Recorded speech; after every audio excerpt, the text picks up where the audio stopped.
Different people, different lives.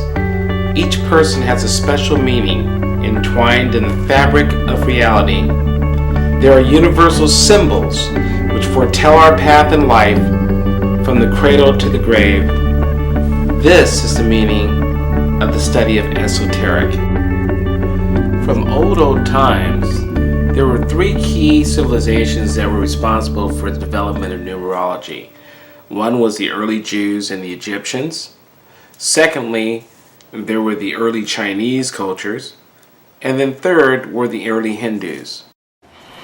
Some of our earliest cultures, such as the early Hebrews of Jewish faith and the Egyptians, relied on various practices often tied into their religions.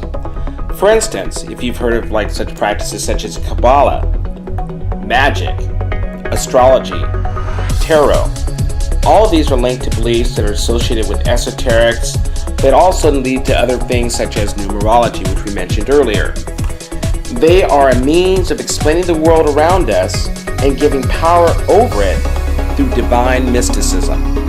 The mystics that are often involved with esoterics are highly involved with the Chinese and other Asiatic cultures. However, these particular powers really more or less correspond with energy, invisible energy, that's often known as qi. It influences such aspects of personalities such as their health, luck, money, family, and relationships. Good qi can lead to happiness, while at the same time the opposite, bad qi, can lead to misfortune and other troublesome aspects. And third was the Indian Hindu cultures. Lots of people know about yoga from the exercise perspective, but there are many levels of yoga that can help one gain control over life and come closer to spiritual enlightenment. Numerology is based on a belief system in terms of divine and mystical associations.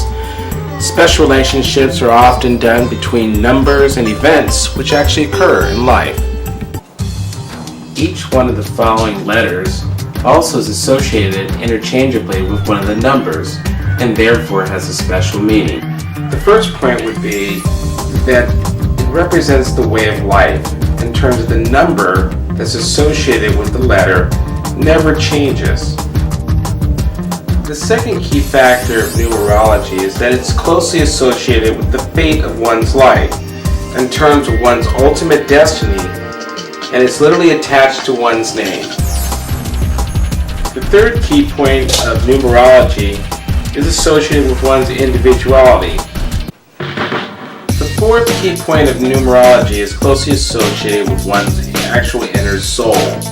So numerology also plays a part in reflecting one's soul in terms of one's deepest desires and the meaning of one's innermost thoughts that make literally the inner you. The fifth key point of numerology is closely associated with one's maturity. So in other words, numbers actually affect individuals after the age of 40. Who knows Norma Jean Morganson? But everybody knows Marilyn Monroe. Nobody else but you. I wanna be loved by you alone.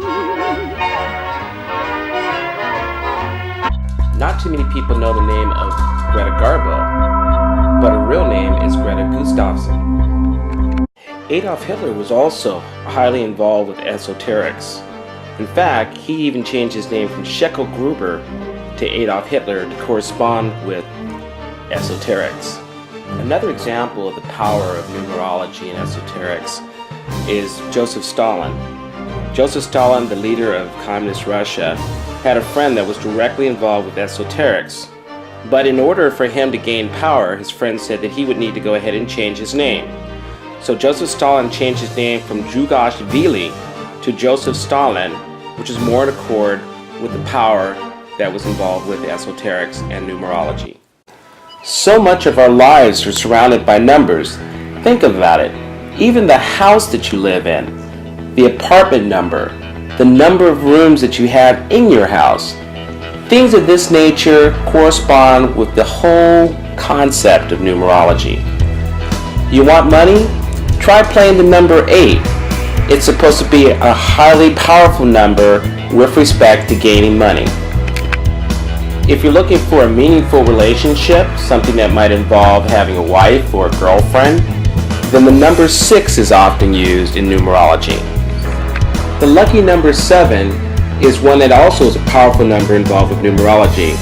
It's involved with improvement, learning, and actually kind of a more perfecting aspect of taking control of one's life. If you want to have more control over your life, look into esoterics.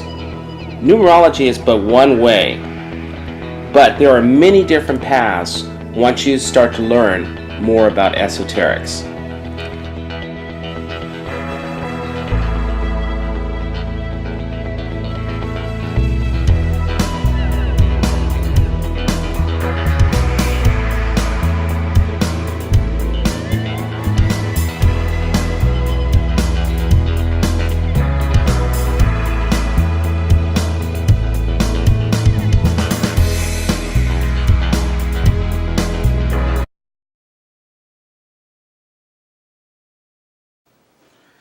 The fifth and last point of numerology is closely associated with maturity.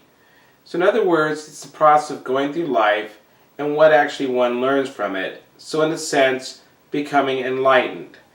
Each person actually reaches different points in terms of numerology that may be closely associated with how they understand the actuality of life. So it's actually reaching a numeric value that's associated with one's level of It's work after 40 years old. I don't know.